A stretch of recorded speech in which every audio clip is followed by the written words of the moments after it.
Hello sa lahat, magandang araw, gabi, hapon, tanghali, kung saan man kayo naroon. Pasensya na kayo't hindi na tungkol sa farming yung aking mga upload kasi nag-iba na po ako ng mga ginagawa sa Ito araw-araw. palang ginagawa namin ngayon ay istako. Nag-i-istako ceiling kami. Kasama ko itong babae na kasama ko sa trabaho. Siya yung nagtitape ng naglalagay ng tape palibot sa corner sa kisame.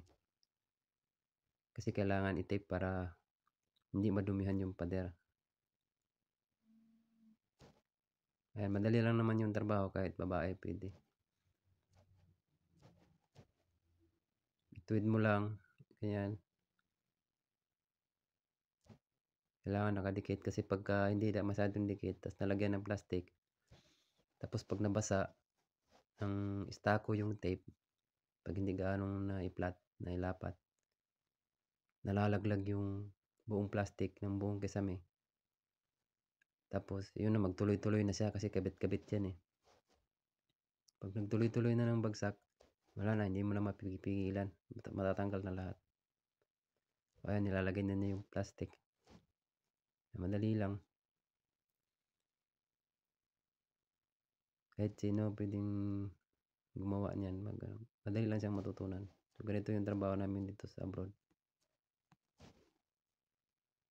Nag-iiba yung nag-iiba yung aking tawag nito.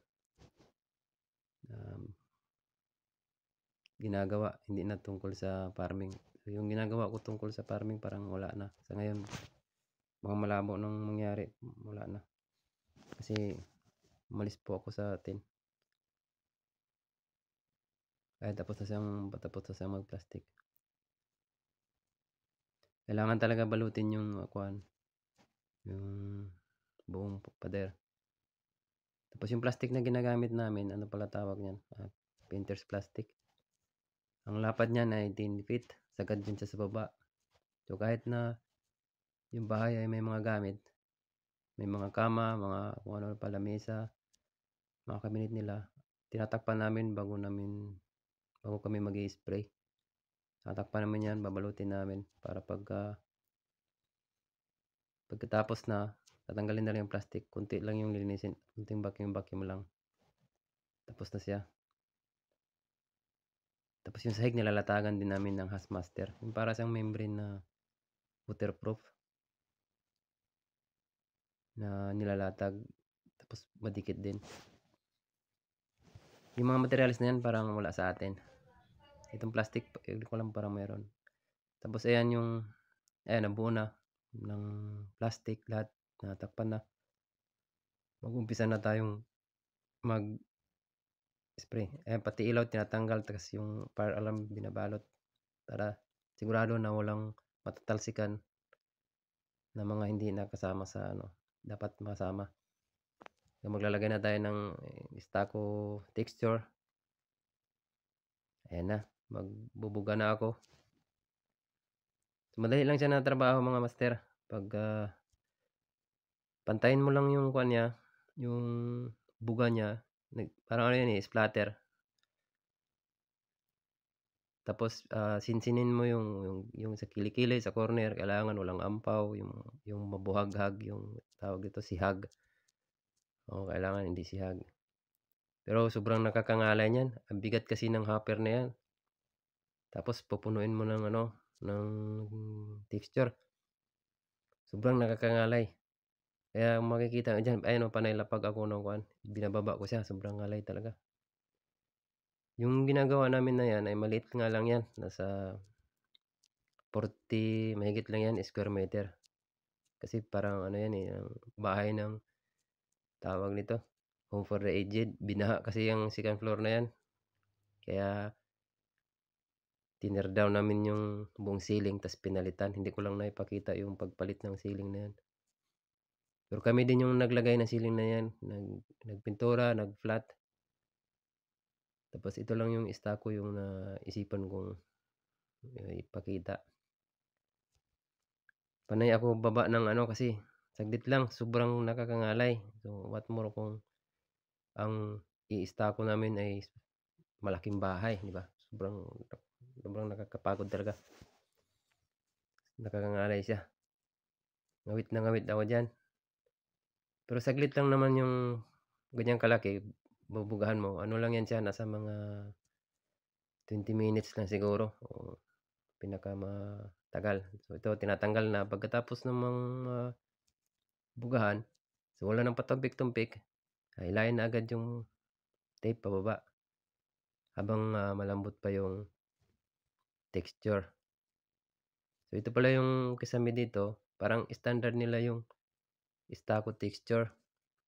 Hindi kagaya sa atin diyan na marami tayong mga tambol-tambol, kung ano-ano bang nilalagay sa kisame.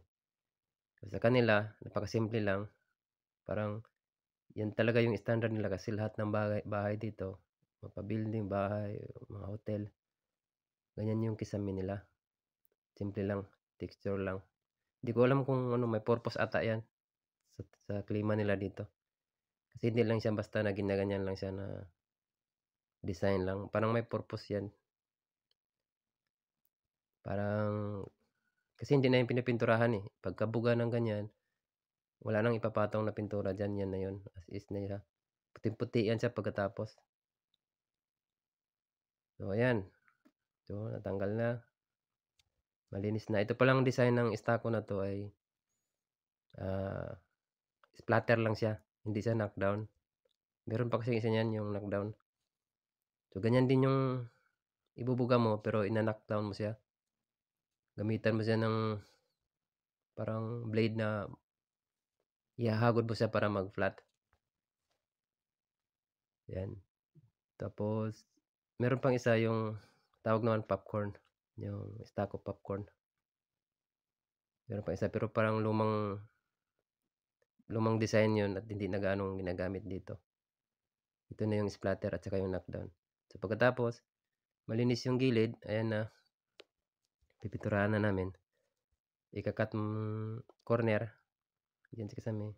So yan talaga ang pinakauna mong gawin, ikakat mo. Kailangan na hindi mo nasasagian yung Istaco kasi yun na yan, ingat-ingat ka kahit sa pagro-roller, kailangan hindi mo yan siya masundot. So, kailangan tuwid na tuwid yung cutting, ganyan. Diyan, halos mabuo na. So pagkasunod niyan ay roller na. Okay. Parang dito na yata magtatapos at maraming salamat sa panonood sa aking bagong mga video. Wala na yung ating mga pagkukumpuni-kumpuni ng mga equipment sa farm kasi nag-iiba na ako ng linya. Nag-construction na ako. Maraming salamat. Bye-bye.